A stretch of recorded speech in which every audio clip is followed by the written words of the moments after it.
Benhor. Sa Kuya Benhor. Magandang araw sa inyo mga kagupit. Mapagpalang araw po sa inyo. Meron naman tayong bagong gugupitan ngayon. Ito, sinisimulan na natin. Si Kuya Benhor, ang tawagin. Taga-Palesdaan to. Yan, pasubscribe na lang din po. Tsaka, hindi nyo lang pong bell button para bawat upload natin ay meron kayong mapapanood na videos natin kahit papaano. Ayan mga idol, tuwan-tuwa si Kuya Ben. Para daw siya pumugi mamaya, may binulong siya sa akin, manchichicks daw siya mamaya. Ewan ko lang, bahala ka kung pag nahuli ka ng asawa mo, bahala ka na. Ayan na, nakasigarilyo pa si Kuya Leo dyan, oh. Sino ba yung barberong yan? Ay, ako pala yan. Nakala ko naman ibang... So, tanggalin mo na yan, ha, Kuya Leo, ha, yung sigarilyo mo, ha. Bawal sa kalusugan yan. Pero habang walang nakakakita, magsigarilyo ka lang. Ayan, okay. Sa likod na tayo, mga kagupit. Mamaya atin ang re-resorin yan kasi mahaba ang buhok niya, malago. So atin munang puputulan yan, yung taas na yan. Yan, sabi nga niya, Kuya Leo, bawasan mo lang yung baba, huwag yung taas, ha. Sinusunod lang sana ginugupitan dito, ha, mga idol. Kung ano yung i-request mong gupit, yun talagang igugupit sa'yo.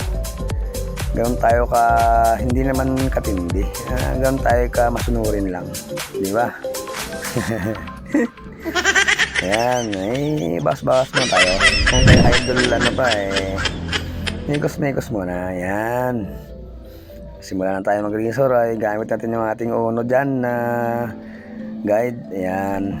Tingnan nyo lang mga guys. Kasi medyo malayo yung ating camera. Pero malapit pa rin yan.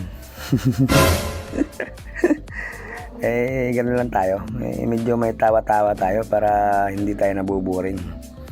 Ganun lang naman ang buhay. Kailangan masaya ka lagi.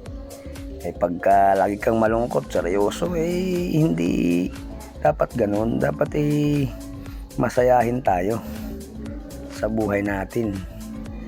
Ayan na, pininisan ko pa daw si Kuya Cameraman na lumipat ka dahil matatakpan na kita. Ang hina mo naman, Kuya Cameraman. Then may dumadaang pang mga Miss Universe. Miss Universe. Mga pala. Mga taga rito pala. Yun, isa pa yung may karo pa. Dumaan. Karo. Hindi, yung pala yung mga ngalakal. Mga kapatid natin yan. Mga masisipag na tao. Sila naghahanap buhay din. Parehas lang din naman tayo. sana kailangan natin sa araw-araw kumain. Kumita ng kaunti, sapat na yun para sa pamilya natin. Yun. Uno pa rin yan ang ginagamit natin dyan, mga kagupit. Uno na guide, ayan. Hagod-hagod lang muna. Wag mo nang mekos-mekos, hagod-hagod lang. Diba? Ayan.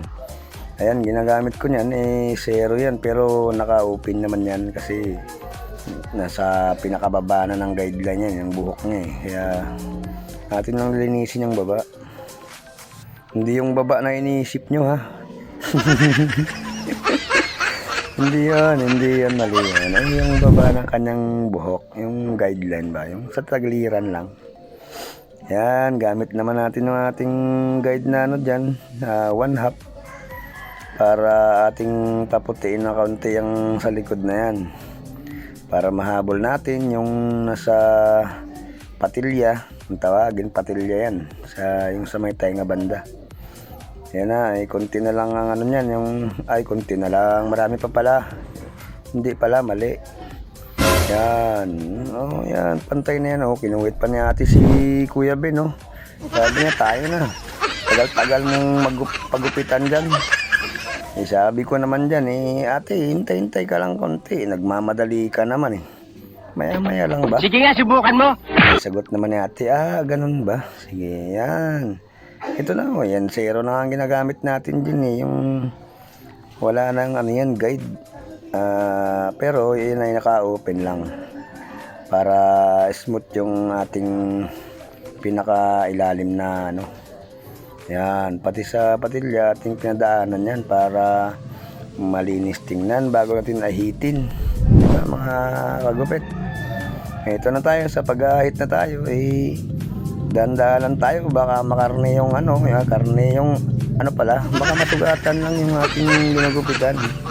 Iingatan natin yung kanilang mga balat kasi masakit din, masugatan Yan. O, dandahan lang kasi baka maputol tayo nga yan yari tayo din. Yan. Dandahan lang yan. Para naman ay pagdating sa linis, makikita natin yan mamaya. Kung gaano ba kalinis yan o gaano ba kakalbo yan. Sana kalbo, hindi pala. Yung pag-ahit, hindi ibig sabihin na kalbo. Diba? Yan na, pababa na tayo sa kanyang batok. Batok niya na ano. Para naman magiging ano si Kuya Ben, magiging pogi siya mamaya. Kasi kailangan daw niya yan para yung mga alaga niyang isda ay tumaba. Wow! Pagka may korte yung buhok, ay kailangan ng isda yan. Kasi pag nagpakain siya, yun, ng buhok niya ay walang korte, di parang hindi tataba yung mga alaga niyang bangus. Yan. Okay, ayan na. Medyo malapit na tayo mga kagupit. Huwag nyo lang pagsawaan panoorin. Tayo naman ay magkakaibigan, magkaka-idol tayo. Sana Kung mayroon kayong ano man na inyo, sabihin nyo sa akin agad-agad akong lalapit sa inyo. Yan. Medyo malinis na yan kasi ahit na yan Ganun lang mga kagupit. Pag gusto nyo matutong maggupit, pag-aralan nyo lang maigi yung mga proseso.